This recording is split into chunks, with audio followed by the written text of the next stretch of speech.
Shall we do this box next? Margaret began to pull away the cardboard tabs that had been neatly tucked inside each other and peered inside. Natalie, come look at this.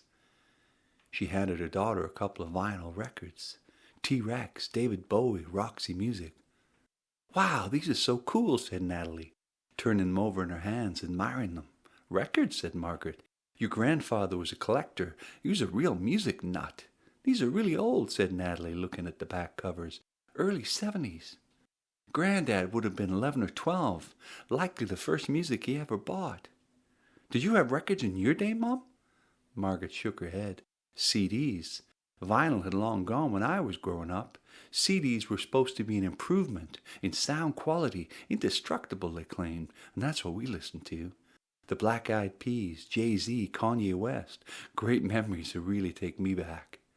Can we play one of these? Said Natalie.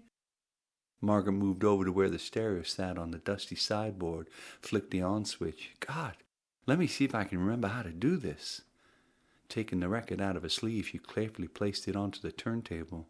She lifted the arm and moved it back across the plastic disc, and the record began to spin. She gently placed the needle down, just as she'd watched her father do 1,000 times before. But nothing happened. There's no sound. Doesn't seem to be playing, said Margaret. I'm not sure why not. I don't really know how these things work, if I'm being honest. Don't worry, said Natalie. Maybe I can find a song on my phone. She tapped and swiped a few times and soon had Bowie's The Man Who Sold the World playing out of the teeny speaker. The two of them listened for a minute or two.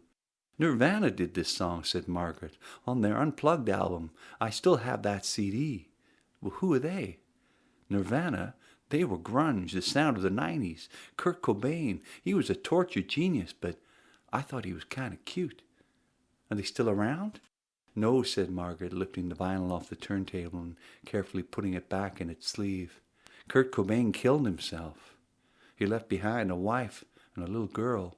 It was such a shock, such a tragedy. Natalie switched off her phone and returned it to her pocket. Mom, how did Grandpa die?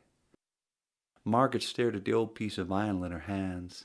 It really was a thing from an era gone by, although vinyl records were making a comeback, or so she'd read somewhere. I think Grandpa died of a broken heart, said Margaret, putting the record back into the box. After Grandma passed away, he didn't have the will to carry on anymore. You could say he simply lost hope. But didn't he?